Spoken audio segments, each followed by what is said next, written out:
Então, o que eu trouxe aqui um pouquinho dos temas que a gente vai abordar hoje. Inicialmente, atividades privativas da advocacia. Vou explicar quais são as atividades privativas da advocacia, quais são as principais práticas ilegais contra a advocacia. Como eu disse ao senhor, trarei essas experiências a partir do meu mistério aqui na comissão. A atual legislação sobre o exercício ilegal da profissão. É triste, mas infelizmente é só uma contravenção penal. Eu trouxe para a gente debater também o projeto de lei que vai criminalizar, que hoje é uma contravenção. Infelizmente, a gente sabe que não dá em nada. Tá? Direito ainda sobre o papel da Comissão de Fiscalização do Exercício Ilegal da Advocacia. Falarei, como disse, o projeto de lei, o 3962, e farei uma breve conclusão.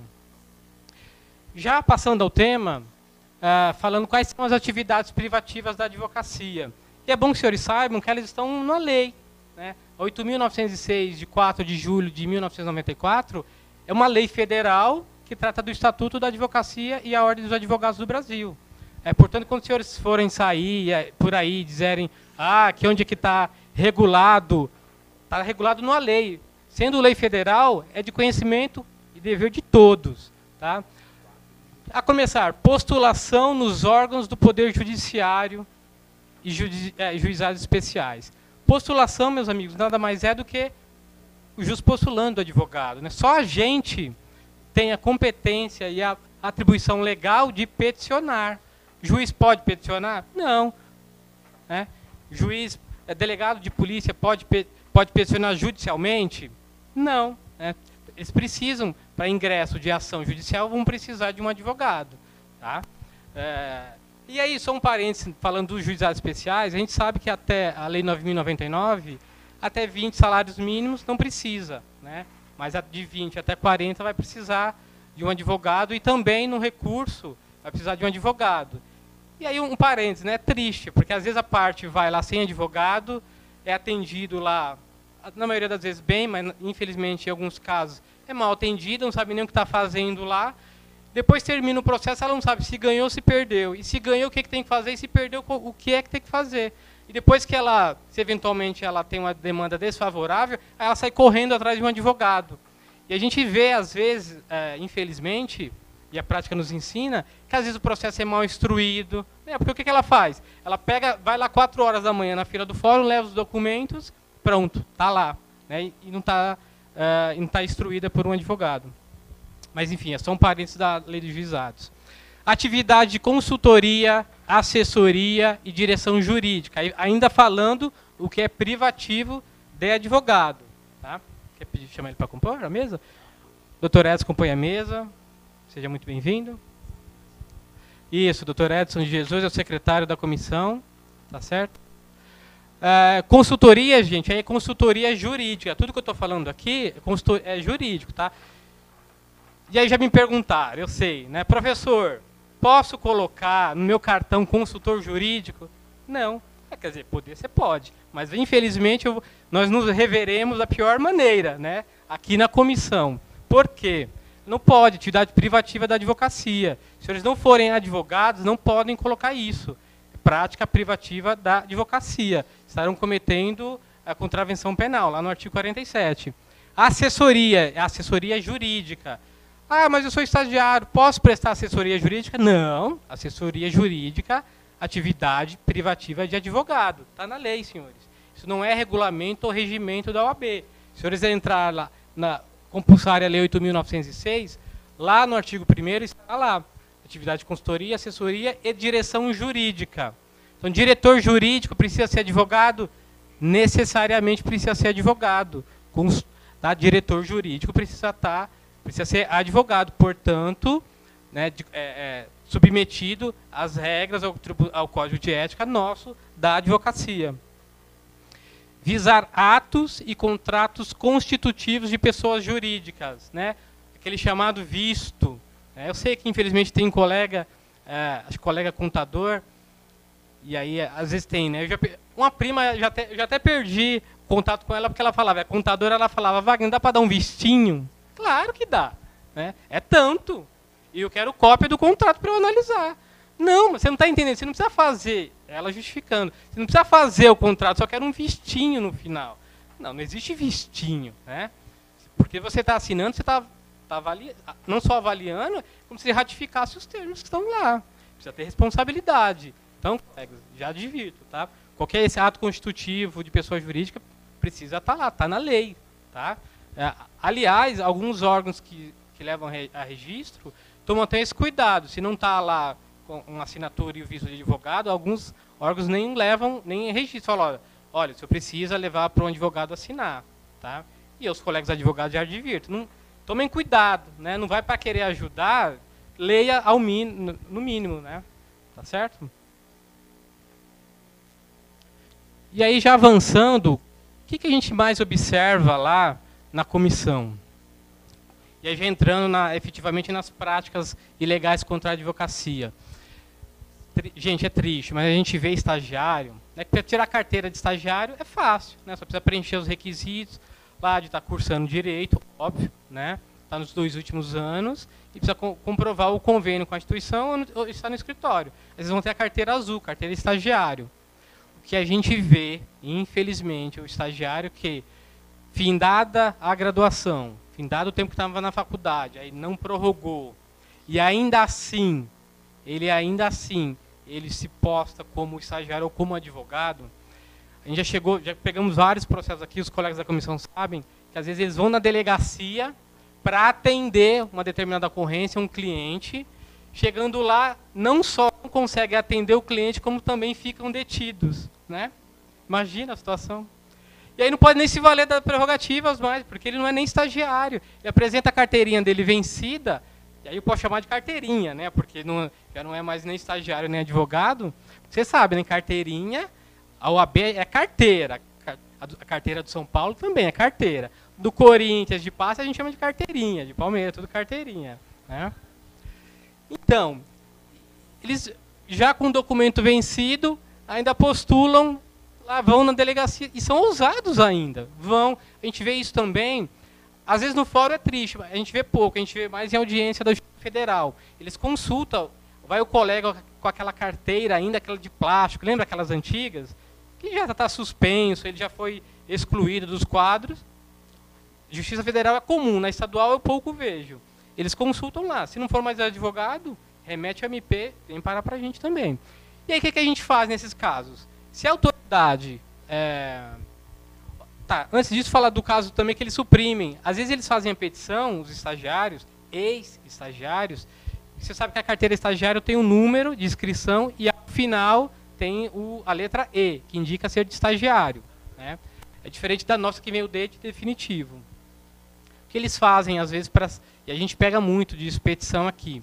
Eles assinam a petição, suprimem o E, e o que acontece? Aquele número de inscrição, como o fórum subentende que é um advogado, né, cai no nome de outra pessoa. Então, outra pessoa será intimada daqueles atos judiciais, né?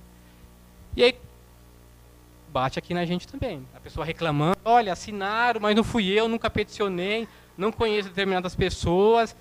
E, às vezes, infelizmente, essas pessoas que procedem dessa forma são aquelas que lesaram clientes, que pediram um valor e não cumpriram o que prometeram. Quando a gente vê, infelizmente, vem não só com o histórico, né, com a prática de exercício legal, mas já vem, infelizmente, às vezes, de estelionato junto, já falsificou algum documento antes. Tá? Mais à frente eu explicarei aos senhores quais as providências que a gente toma nesse sentido. O que a gente pega aqui também? Empresas e associações que oferecem atividades privativas da advocacia. O que é comum? Associação dos militares aposentados no ano tal. Oferecemos serviços jurídicos e manda isso para todo mundo. Isso pode? Claro que não pode. A entidade pode sim ter um corpo jurídico. Pode, mas para atender os interesses só dela. Ela não pode oferecer isso. Mandar para todo mundo, olha, venham, façam refinanciamento, façam revisão de contrato. Não. O que a gente faz normalmente nesses casos? A gente notifica ela para que se abstenha de oferecer a prática que é privativa da advocacia, se for empresa. E ainda, a gente pede para ela citar para a gente quais os advogados que prestam serviços jurídicos a ela. Por quê? Oferecer serviços jurídicos dessa forma é imputação de cliente, né? Captação indevida de clientes. Então, o que a gente faz? Se ela aponta quem é o advogado, a gente submete isso ao Tribunal de Ética. Por quê? A nossa competência, a competência da comissão do exercício legal da advocacia, não é sobre advogados e estagiários regularmente inscritos. Se eventualmente virem até nós denúncias e a gente verifica que são estagiários e advogados regularmente inscritos, a gente submete ao Tribunal de Ética e Disciplina quem tem competência para processar e julgar os regularmente inscritos. A gente atua somente nos casos em que a pessoa ou deixou de advogado ou nunca foi. Tá? São nesses casos que a nossa comissão atua. E aí o fato de eu já atuar no Tribunal de Ética é bom por quê? Porque a gente já ganha alguma familiaridade, né? A gente já sabe o que tem que fazer, o que normalmente o tribunal vai fazer, então a gente já instrumentaliza de forma a ajudar os colegas do tribunal. Tá? Que infelizmente a gente está tendo muito essas cartas fraudulentas com nome ou inscrição de advogados regularmente inscritos. Eu não sei se vocês já receberam ou já ouviram falar. Eles remetem uma carta dizendo que a pessoa lá no passado teve um processo judicial e que agora já está levantando o valor. E que, para tanto, tem que depositar uma determinada quantia. A pessoa nunca... E aí conta um pouco, né, ou da esperteza, ou, para não dizer outra coisa, da burrice de quem deposita. A pessoa nunca teve processo. Vê lá, olha, deposite R$2.000 que você vai levantar 70 mil. A pessoa pensa, pronto, né? Caiu do céu. Resolvi meus problemas. E vai e deposita. É óbvio, como não existe ação, é óbvio, como se trata de fraude, ela nunca vai ter o valor. Né? Não vai ter ação, não vai ter nada. E aí fala, não, quero reclamar contra o advogado. Só que quando a gente verifica, quem assinou a carta, o advogado existe. Entretanto, não foi ele quem assinou essa carta. Isso a gente tem, infelizmente, muito aqui. É claro que aí não trata só de contravenção, né? Tem estelionato também, é óbvio. Não é a gente quem captura que tipo de crime ou se é contravenção. A gente materializa e envia para a Delegacia Geral de Polícia e cabe ao delegado, ao promotor, ver qual a tipificação correta ao caso. Mas, infelizmente, tem muito. E conta um pouco da fragilidade, não sei se seria inocência, ou da esperteza daquele que quer ver, vou gastar 2.000, mas vou ganhar 70. Né? Nunca teve ação, né? Pra vocês querem ver. O que a gente faz nesses casos? Quando eles nos remetem, começa a vir essa reclamação, a gente dá ciência inicialmente ao advogado. Né? Como já é prática, infelizmente, rotineira esse tipo de fraude, a gente dá a ciência ao advogado para que ele manifeste. Né? Normalmente ele manifesta dizendo que, olha, trata-se de fraude, não fui eu quem apus a assinatura lá. E aí a gente solicita que então ele providencie as medidas necessárias. Então o que ele vai fazer? Ele vai fazer boletim de ocorrência, e aí, porque ele é quem é a parte interessada, né? Não é, a OAB também o é, mas a nossa parte foi feita no sentido de dar ciência a ele. Então ele providencia o boletim de ocorrência, a gente o auxilia instrumentalizando ele com esse documento fraudulento. Depois que ele fez isso, qual a providência que nós da comissão tomamos? E aí, protegendo não só a sociedade, porque a gente avisou, olha, provavelmente o senhor foi vítima de fraude, tá? O advogado falou que não foi ele, e a gente auxilia também e protege os direitos do advogado, por quê? Porque depois que ele providencia o boletim de ocorrência, ou seja, ele fala, houve a prática de um crime, não fui eu quem assinou. Nós inserimos com isso as informações no cadastro dele aqui. Por quê? Porque vai que lá na frente, se nada é comunicado, em especial, principalmente aqui na OAB, a pessoa vai representar esse advogado no Tribunal de Ética e Disciplina. Até ele explicar que não foi ele quem assinou o documento, e de repente, às vezes já decorreu um ano, ele já está respondendo o processo no Tribunal de Ética e Disciplina. Então, qual é a providência que a nossa comissão faz? No primeiro momento, defendendo os interesses da sociedade, o avisando que ele foi vítima de fraude.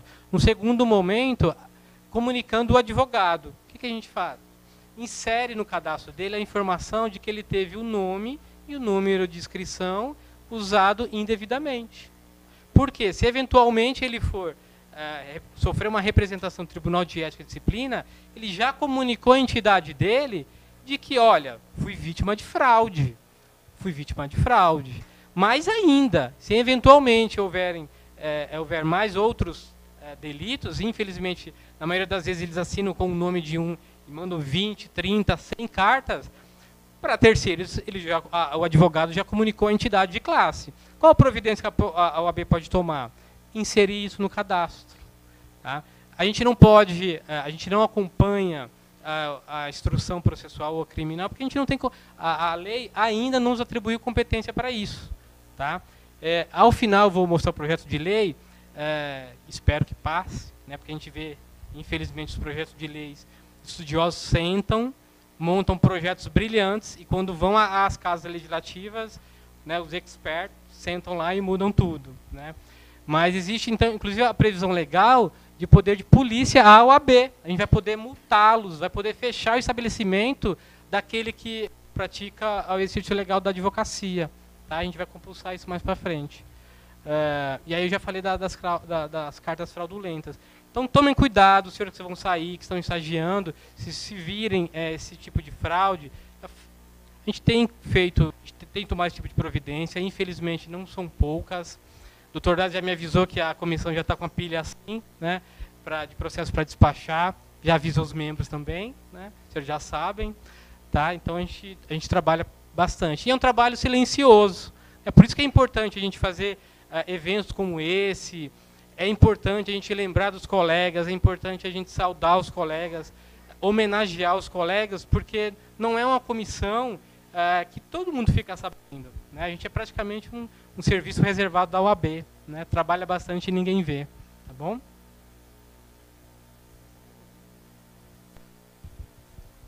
O que diz a nossa atual legislação sobre exercício ilegal da profissão? Bom, eu já destaquei lá o artigo 133 da Constituição Federal. E aí as outras carreiras jurídicas que me desculpem, né? Todas são importantes, toda tem essa importância, né? Mas a única que diz que o advogado é indispensável à administração da justiça é o advogado, né? Com certeza, né? E eu coloquei lá o artigo 133, o advogado é indispensável à administração da justiça, sendo inviolável por seus atos e manifestações de exercício da profissão, nos limites da lei, né? Se tem colega que vai estudar para ser promotor, para ser juiz, façam. Né? Se puderem ser advogados antes, melhor. Né? Terão a possibilidade de serem profissionais melhores. Não, tá? Infelizmente, hoje, o que a gente tem para reprimir o exercício ilegal da profissão é o artigo 47 da Lei das Contravenções, que é o Decreto-Lei 3688, de 3 de outubro de 1941. Diz exatamente o seguinte, artigo 47, exercer profissão ou atividade econômica ou anunciar que exerce sem preencher as condições a que por lei está subordinado o seu exercício. Olha a pena, gente. Prisão simples de 15 dias a 3 meses ou multa. Né? Brincadeira. Uma profissão tão séria, né, ter essa reprimenda que não dá nada. Né? É mais comum, e aí eu já vi bastante nos plantões, na época que eu tinha convênio com a Defensoria, a gente vê isso aí no caso de corretor, né? Corretor de imóveis. Porque corretor tem fiscalização, eles vão lá, autuam, e não só, além da multa, eles comunicam ao Ministério Público, e aí vai. Da advocacia a gente tem feito bastante. Né? Depois que essa comissão começou a atuar, bastante indivíduos que mostram, que se postam como advogados sem o serem, chegando aqui, tendo materialidade, tendo um mínimo de indício de autoria, a gente remete à Delegacia Geral de Polícia para instaurar o inquérito. É claro que assim, a gente não fica, tudo que chegar aqui a gente remete à polícia, não. Às vezes chega só o e-mail, olha, fulano de tal, e a gente começa a ver, é meu parente, quando você vê, é meu parente, você já vê com ressalva. Né? Porque de repente ele está querendo, não providência da ordem, mas aborrecer o parente. Até nisso a gente tem que tomar cuidado. O que a gente faz? A gente não nega de plano, qualquer representação que chega, a gente analisa todas elas. Entretanto, se chegou sem qualquer documento, a gente pede para, no mínimo, nos enviar alguma prova que instrumentalize aquela afirmação dela. Ah, eu recebi uma carta que dizia que eu tenho direito ao benefício. Tá bom, manda a carta, né? Ah, que fulano de tal assinou, tá falando que é advogado, mas não é. Vindo só o e-mail. Então tá bom, nos mande, então comprove que a pessoa está postulando ser advogado sem o ser. Ainda que ela possa, ela não precisa necessariamente comunicar ao AB, ela pode diretamente, por se tratar de contravenção, ela pode diretamente procurar a autoridade policial. Mas ainda que ela nos procure, a gente solicita a elas, olha, então instrumentaliza o que você está me dizendo para eu analisar. Se for o caso, a gente instrui e remete à Delegacia Geral de Polícia. A gente precisa ter esse cuidado também. Por quê? Porque, de repente, a gente está movendo uma máquina, tá dando mais instrumentos, mais procedimentos para as autoridades policiais, sem que tenha um mínimo de comprovação daquele que está afirmando, que está alegando. Até esse cuidado a nossa comissão tem. E aí eu falava da pena, gente. Olha, a pena, 15 dias a 3 meses ou multa. Né? Os colegas do sexto semestre que estão aqui, isso dá o quê? Nada. Né? Vai lá, na audiência de preliminar, não acontece nada. Né? Paga lá uma meia cesta básica e não acontece nada. E olha o prejuízo que isso causa. A gente sabe que no Código Penal, médico, dentista e farmacêutico não entra aí, tem um tipo penal específico, que infelizmente também é penado com detenção. No projeto de lei que eu passarei aos senhores, também revê o exercício ilegal da profissão da medicina, do dentista e do farmacêutico. Tá?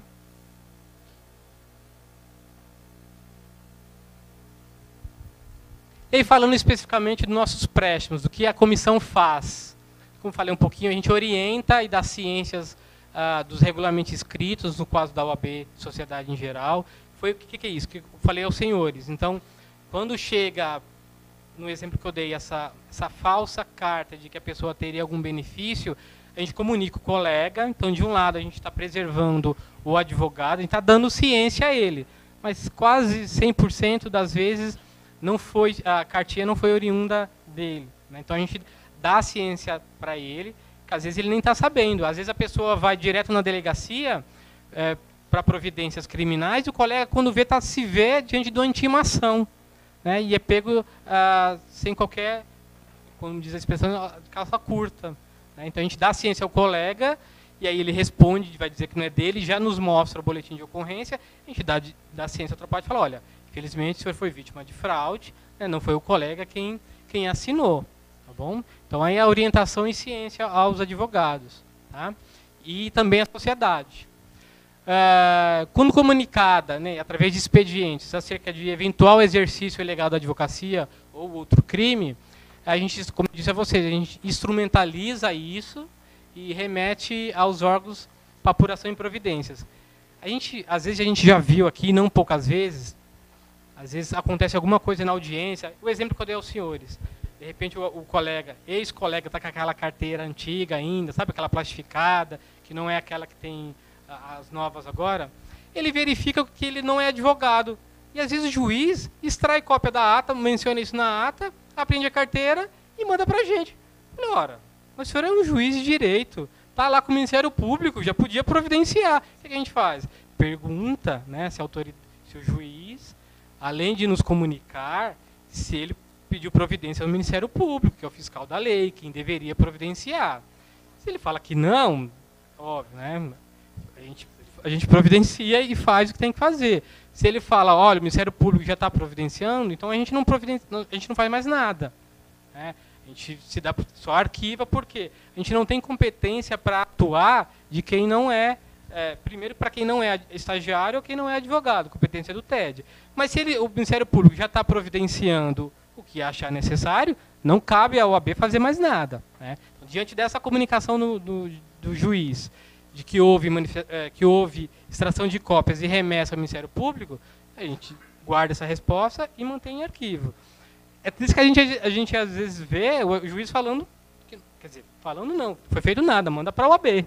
Né? E a gente vai fazer o quê? Bom, já que a douta autoridade não providenciou, a OAB toma providência. Né? Porque a gente também não pode ficar inerte, porque isso pode tirar um pouco da credibilidade que o advogado precisa para trabalhar.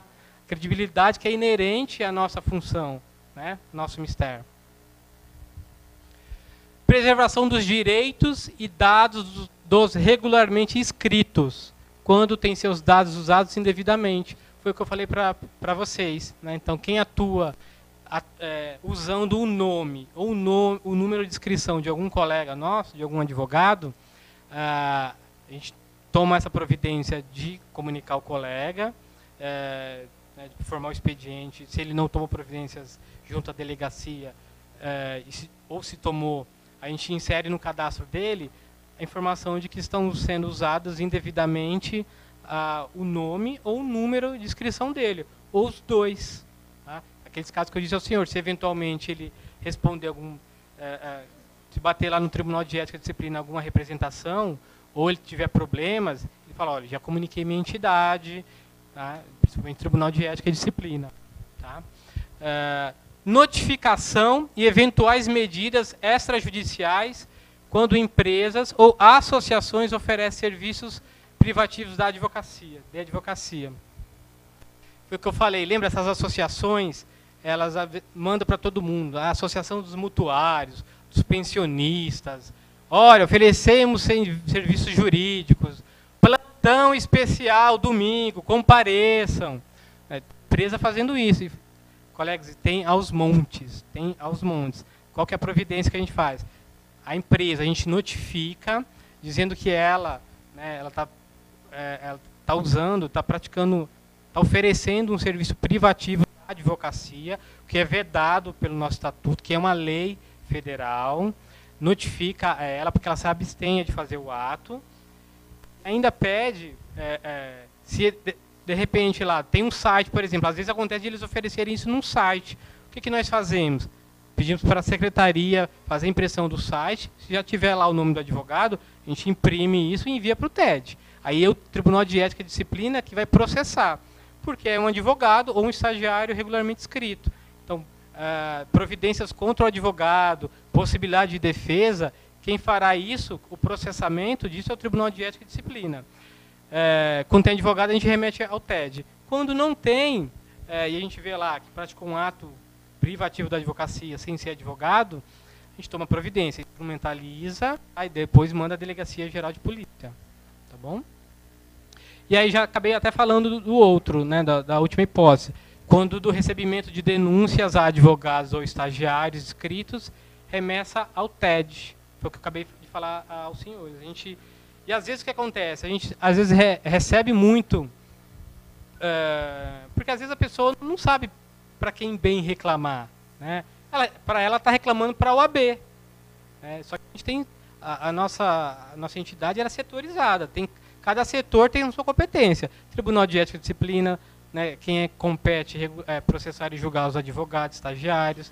Tem a Comissão de Segurança Pública, tem as atribuições dela. Tem a nossa comissão de hoje, né, de fiscalização do exercício ilegal da advocacia. Tem a comissão do acadêmico, né, que recepciona e faz eventos acadêmicos. Cada comissão tem uma competência atribuída, né, pela ordem. Mas para a pessoa, para a sociedade, para aquele que vem reclamar, para ela mandou para a OAB. Mas quando a gente recepciona e está lá, a gente verificou, olha, fulano de tal eu paguei e não fez o serviço, e a gente verifica que é estagiário, regularmente inscrito, ou ainda advogado nas mesmas condições, a gente remete ao Tribunal de Ética. A gente não analisa porque nossa comissão não tem competência para isso. Ainda que, eventualmente, tenha a narrativa de um crime. Tá? Se tratar de advogado ou de estagiário, a gente não analisa. Tá? Eventualmente, a gente analisar, ele pode suscitar aí nulidade, porque a gente não tem competência para isso. Tá bom? E aí, um projeto de lei que eu me compulsei, acho sim que isso resolveria grande quantidade de processos que a gente tem, ao menos incultaria um maior temor naqueles que praticam o exercício legal da advocacia e das demais profissões. Né? Esse projeto de lei é do deputado Ronaldo Benedetti, ele é do PMDB Santa Catarina. Ele altera, inclui dispositivos no nosso regulamento, né, na nossa lei, nosso estatuto, que é o 8.906, e ele inclui ainda um dispositivo no Código Penal. Tá? E ele começa lá do artigo 1º. Tá? Só para falar um pouquinho antes do andamento, ele já está na Câmara, já passou pelo revisor, o revisor aprovou sem qualquer emenda, felizmente, né? Vamos ver até quando dura isso, espero que até a aprovação, né? E ele foi aprovado já na CCJ. Então, a próxima tramitação dele é ir para outra Câmara, Casa Legislativa. Ele fez uma inclusão lá no nosso artigo 1º, e deixa bem claro, lá no artigo 1º. O primeiro e o segundo ele mantém, só que ele inclui um terceiro lá. O assessoramento jurídico em contratos e acordos extrajudiciais. Olha que beleza. Né? Aqueles contratos de locação. Né? Eu acho que a gente pode incluir, sim, aí. Acordos extrajudiciais também. E aí o 4, que eu julgo mais importante, né? Que quem milita, quem faz advocacia aí na administrativa, disciplinar, da polícia militar e civil, mais a militar, né, que a civil ainda exige advogado. Né? Até o doutor Alice é dativo lá na corregedoria, não é isso, né, doutor Alice? A defesa e o assessoramento jurídico em sindicâncias e processos administrativos disciplinares. Tem militar aqui? Não, né? A gente sabe que lá na processo disciplinar contra militar, se não tem advogado, eles nomeiam um oficial militar para fazer a defesa do advogado, daquele militar que está sendo processado. Né? Dizem que, não, mas ele tem noção de direito. Né? Coitado daquele militar que não pode pagar um defensor né, para fazer a sua defesa. Não estou nem dizendo que o oficial que fará a defesa dele será corporativista, mas eu penso que seria necessário um advogado. Né? E esse dispositivo deixa bem claro, no meu entendimento, a defesa e o assessoramento jurídico em sindicâncias e processos administrativos disciplinares. Não só militar também, né? Nós temos outras instâncias da administração pública que necessariamente terá que ter um advogado para atuar. Imagina então só o campo que vai abrir para o advogado, por estar expresso a necessidade do advogado atuar. Né? Com isso, e aí, gente, não estou falando só de reserva de mercado, não.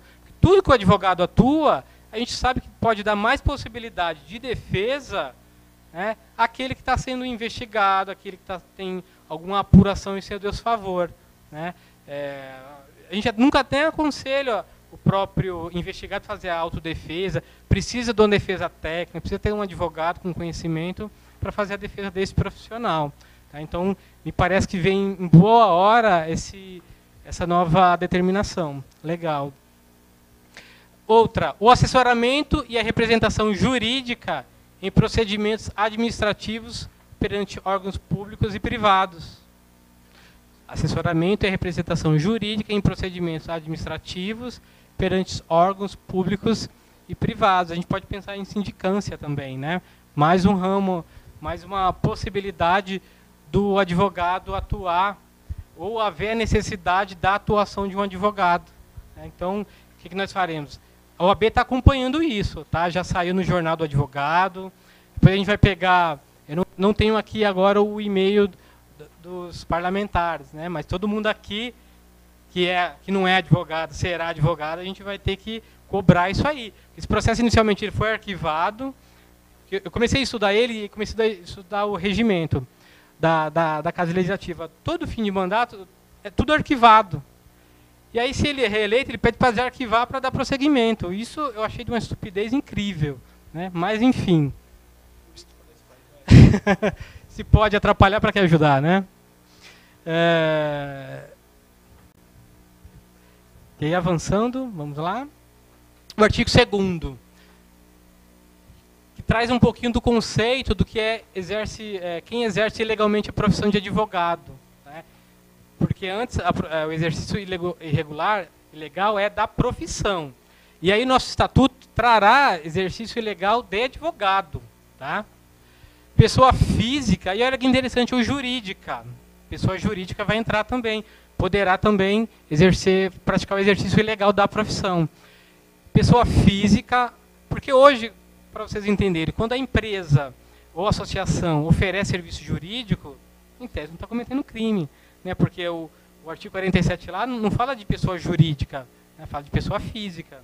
A gente pode só notificar, se ainda assim a apesar da notificação, ela não se abstém, ou seja, ela permanece oferecendo, o que nós da comissão tínhamos feito e estamos fazendo? A gente remete ao nosso departamento jurídico para que tome providências, para que entre com ação, enfim. Tá? É isso que a gente tem solicitado. Agora não. Tem um FE que vai ser aprovado, né? Espero que seja. Física ou jurídica, tá bem claro. Que realizar atos ou prestar serviços, o serviço público ou privado, reservados aos profissionais que trata essa lei, e que não possua registro na Ordem dos Advogados do Brasil. Né? Então, mais um ganho, não tenho dúvida. Está dizendo ainda, quem pratica exercício legal da profissão, na verdade está dando uma combinação. Olha, o profissional que suspenso de seu exercício, o que é suspenso? Né? Respondeu procedimento ético-disciplinar e foi penalizado, né, com uma suspensão. Se ele advogar ou praticar atos privativos da advocacia, também está incorrendo em crime. E aí não será contravenção, será crime. Tá? Porque a gente não vai tratar mais como contravenção, porque vai sair da lei das contravenções penais. Tá? Como é que eu sei? É para os meus alunos. Como é que eu sei que a contravenção penal é crime? Se tiver na lei de contravenções, é contravenção. Se não tiver, é crime. Né? Valeu a dica já, né? Valeu por ter vindo, viu? Quem não veio, ó, perdeu. O que a gente vai poder fazer? Ó? O profissional que, suspenso de seu exercício, continue em atividade, exercício delegado da profissão de advogado, sujeitará o responsável a multa no valor de R$5.000 a R$100.000, sem prejuízo das demais sanções previstas no Código Penal.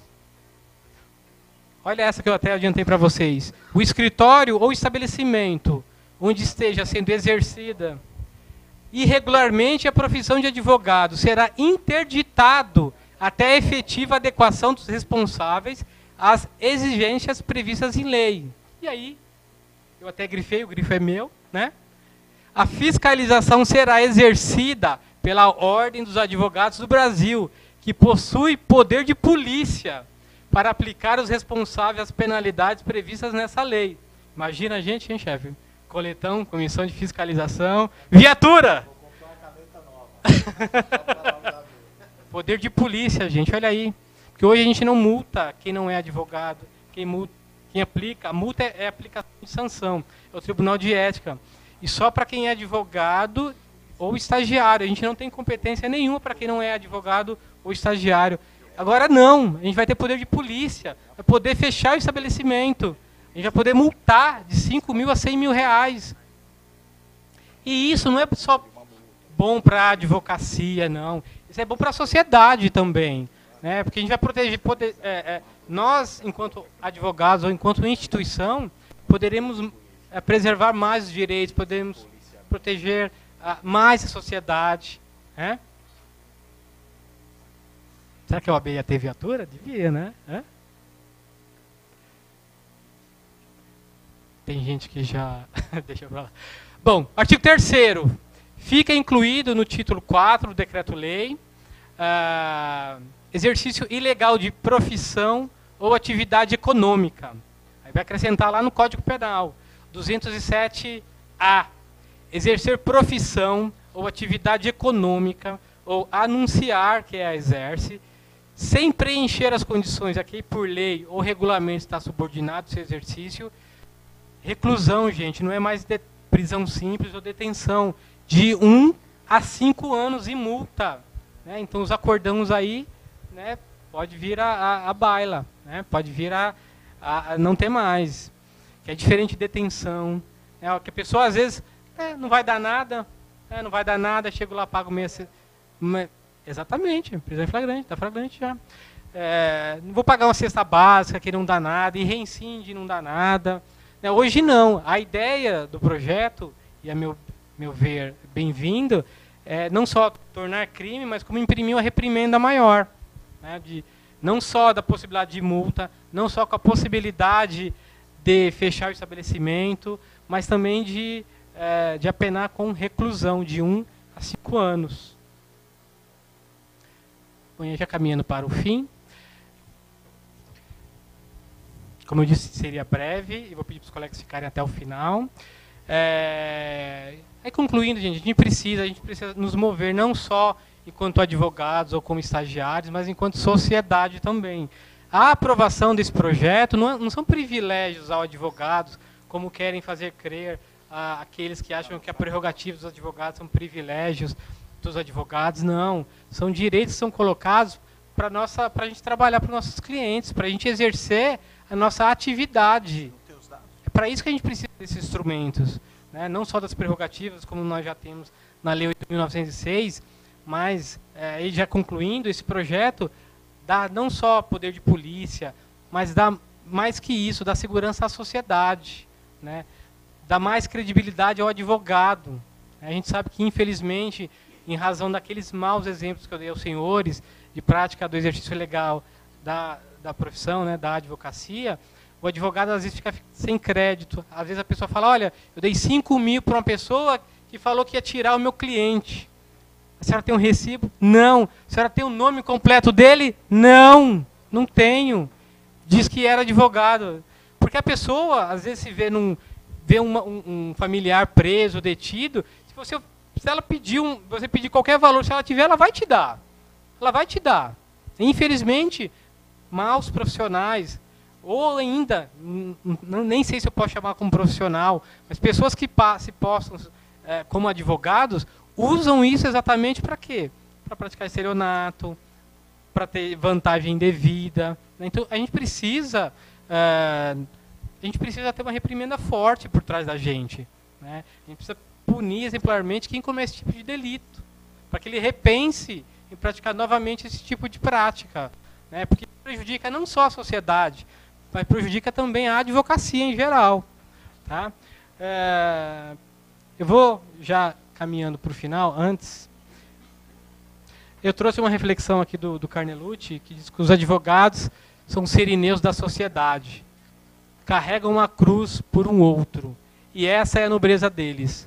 São os que aram o campo da justiça, mas não colhem seus frutos.